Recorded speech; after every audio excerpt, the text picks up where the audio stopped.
Hello everyone, मैं हूं Neeta Agarwal. This is my second session. मेरा सेशन का टॉपिक क्या है? कैसे बच्चों का माइंड शार्प करें। बहुत सिंपल 5 पॉइंट्स हैं जिनके थ्रू हम बच्चों का माइंड शार्प कर सकते हैं। मेरे सारे सेशन छोटे बच्चों के लिए होते हैं क्योंकि 5 साल तक के बच्चों की उम्र का माइंड बहुत ज्यादा डेवलप होता है। उस समय हम उन्हें जो भी सिखाएं वो तुरंत ग्रेस्प करते हैं और लेटर ऑन जब वो बिगर क्लासेस में जाते हैं तो उनको कुछ ज्यादा फोकस करने की जरूरत नहीं पड़ती। उनका कंसंट्रेशन बढ़ा हुआ होता है, उनकी मेमोरी शार्प हुई हुई होती है। हर बार की तरह सेशन के लास्ट में मैं एक एक्टिविटी दिखाऊंगी जो हमारे इसी सेशन, इसी टॉपिक से रिलेटेड होगी। बच्चों का माइंड कैसे शार्प करें। तो आपका टाइम समय ना लेते हुए मैं ज्यादा अपने टॉपिक पर आ जाती हूँ। बच्चों का माइंड कैसे शार्प करें। देखिए, मेरा फर्स्ट पॉइंट आ जाता है क्लासिफिकेशन। क्लासिफिकेशन 3 तरह से हो सकता है, colour wise, shape wise, size wise. जितनी भी चीजें होती हैं उनमें या तो कलर अलग अलग होंगे, या तो शेप अलग अलग होगी, या साइज अलग अलग होगा। बच्चा जब इन चीजों को समझने लगता है कि कैसे ये चीजें और चीजों से डिफरेंस है, यानी डिफरेंशिएट करने लगता है, तो उसका माइंड डेवलप होता है, उसकी थिंकिंग स्किल डेवलप होती है, उसके अंदर रीजनिंग आती है। माइंड शार्प करने के लिए हमें क्या करना है? बच्चे को सोचने पर मजबूर करना है। बच्चा सोचेगा तो उसका माइंड शार्प होगा। तो पहले पॉइंट पर आते हैं। क्लासिफिकेशन में हम कलर वाइज, देखिए घर के बहुत छोटे छोटे इजी मटेरियल से हम ये चीजें बच्चों को करा सकते हैं। हमारे पास रबर बैंड्स होते हैं, हमारी लूडो की गोटियां होती हैं, उनके थ्रू हम बच्चों को कहें कि अलग अलग कलर की चीजें अलग अलग बाउल में रखो। एक बाउल में रेड कलर के रबर बैंड, एक बाउल में ग्रीन कलर के रबर बैंड।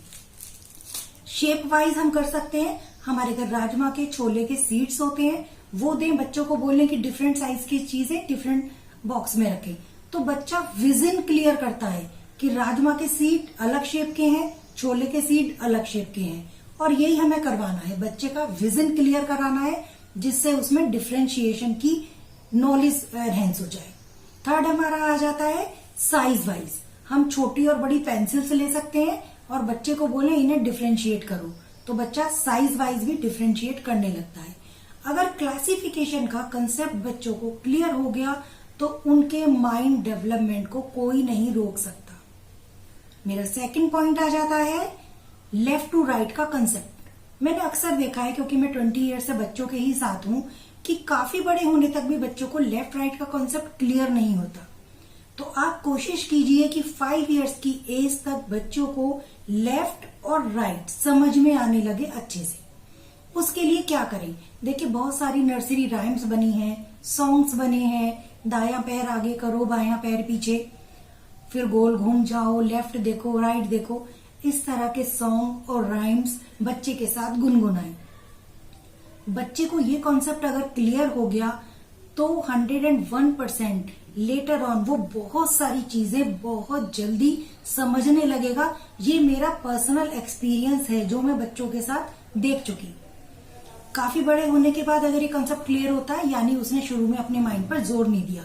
और माइंड शार्प करने के लिए हमें बच्चे के माइंड को ही डेवलप करना है। थर्ड मेरा पॉइंट आ जाता है आस्क क्वेश्चंस। बच्चे से क्वेश्चंस पूछिए, बच्चे को भी क्वेश्चंस पूछने दीजिए। जब बच्चा आपसे कुछ पूछता है तो उसका हमेशा जवाब दीजिए। कभी भी परेशान नहीं हो कि तुम तो बहुत क्वेश्चन पूछते हो। बच्चे के क्वेश्चन का आप जवाब देंगे तो बच्चे में रीजनिंग स्किल्स बढ़ेंगी। चीजें क्यों हुई, कैसे हुई, वो आपके जवाब से उनका अर्थ निकाल लेगा। कभी भी उन्हें गलत जवाब ना दे, सही जवाब दे। दूसरा, आप क्वेश्चन पूछिए उनसे। आप कैसे पूछेंगे? छोटी छोटी रिडल्स पूछिए। रिडल्स का आंसर वही होना चाहिए जो बच्चे के आसपास के मटेरियल यूज होता है। जैसे बच्चे का स्कूल बैग यूज होता है, बच्चे का अम्ब्रेला यूज होता है, बच्चे की water bottle, tiffin, pencil box, ये सब। अब हमें बैग की रिडल कैसे बनानी है कि मैं जब आप स्कूल जाते हो तो मुझे लेकर जाते हो, मेरे अंदर टिफिन आता है, मेरे अंदर वाटर बॉटल आती है, मैं आपकी बुक्स कॉपीज कैरी करता हूँ, बताओ मैं कौन हूँ? तो बच्चा सोचकर बताएगा स्कूल बैग। अगर वो नहीं बता पाता तो उसे और क्लूज दीजिए। हमेशा हमें इजी टू हार्ड की तरफ चलना है। बच्चे से बहुत इजी रिडल पूछनी है जो बच्चे का इंटरेस्ट डेवलप हो। बच्चे को हमें डराना नहीं है कि हम बहुत हार्ड रिडल्स पूछें। तो इजी पूछिए। जब बच्चा आंसर देने लगे तो धीरे धीरे फिर हम रिडल्स को हार्ड बना सकते हैं। इसका आप एक टाइम भी फिक्स कर सकते हैं, जैसे कि मॉर्निंग में उठते ही बच्चे से रिडल पूछिए, तो बच्चा उठने से पहले रोज बड़े एंथुजियाज्म में रहेगा कि आज मुझसे क्या पूछेंगे, मैं क्या जवाब दूंगा। तो इसके लिए बच्चे ने फिर क्या किया, अपने माइंड पर जोर दिया, आंसर दिया और उसका एंथुजियाज्म, उसमें लीडरशिप, कॉन्फिडेंस बढ़ा। फोर्थ हमारा पॉइंट आ जाता है एक्सपेरिमेंट्स। कि हम लोग सभी क्या सोचते हैं कि एक्सपेरिमेंट्स तो बड़ी क्लासेस में लैब में कराए जाते हैं, हमें उतने बड़े एक्सपेरिमेंट्स नहीं कराने, लेकिन छोटे छोटे एक्सपेरिमेंट्स बच्चों को जरूर करवाने हैं। क्यों? क्योंकि हमें बच्चे के अंदर वाई, क्यों हुआ, ये क्वेश्चन राइज करना है। बच्चा सोचे क्यों हुआ, कैसे हुआ। इसके लिए बहुत इजी मटेरियल हमारे घर में होते हैं, जैसा कि हमारे घर में सभी के यहाँ मैग्नेट्स होती हैं। मैग्नेट्स अट्रैक्ट आयरन, ये सबको पता है, यही बात बच्चे को समझाएं। और फिर घर में आयरन की कोई भी थिंग्स, हमारे क्लिप्स होते हैं, उन्हें हम दिखा सकते हैं।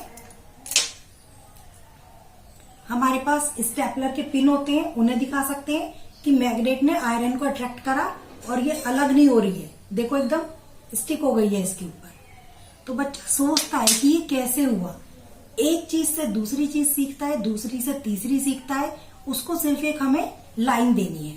तो एक्सपेरिमेंट छोटे छोटे बच्चों को जरूर कराएं। आप देखिए, अगर इन पैटर्न को आप फॉलो करते हैं तो उसके अंदर की रीजनिंग बढ़ते ही माइंड कितना शार्प हो जाता है। मेरा लास्ट पॉइंट आ जाता है गिव चॉइसेस। बच्चे को चॉइसेस देनी है। आप अपने साथ उन्हें हमेशा शॉपिंग पर लेकर जाएं, उन्हें चूज करने दें। बुक शॉप जाएं तो 100% लेकर जाएं, उन्हें बुक्स अपने अकॉर्डिंग चूज करने दें।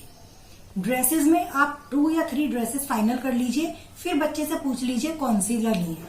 बच्चा चॉइस करेगा तो वही अपने माइंड पर जोर देगा। रीजनिंग, छोटे से छोटा बच्चा भी जरूर सोचेगा कि मुझे ये पसंद है तो क्यों पसंद है, मैं क्यों पहनूं। उसके पास कोई ना कोई रीजन होगा, है ना। बच्चे की बात को आउटराइटली मना नहीं करना है, तो उसे चॉइसेस दीजिए। जितना वो चॉइसेस करेगा उतना उसका माइंड शार्प होगा। तो ये मेरे बहुत सिंपल 5 पॉइंट्स हैं। क्लासिफिकेशन, लेफ्ट टू राइट की knowledge, ask question, experiments and give choices.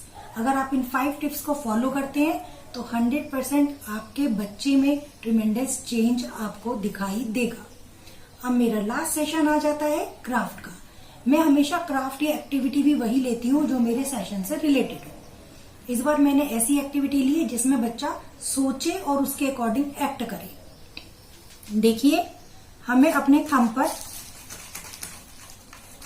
Colour ले लेना है, अपने या बच्चे के किसी के भी थंब पे कलर ले लेंगे और उसे लगाएंगे।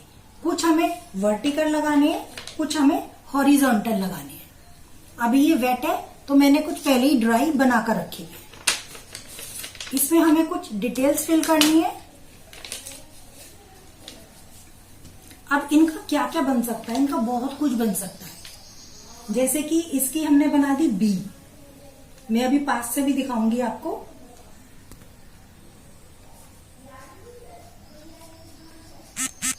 बी जो उड़ती है, इसका हमने बना दिया फिश।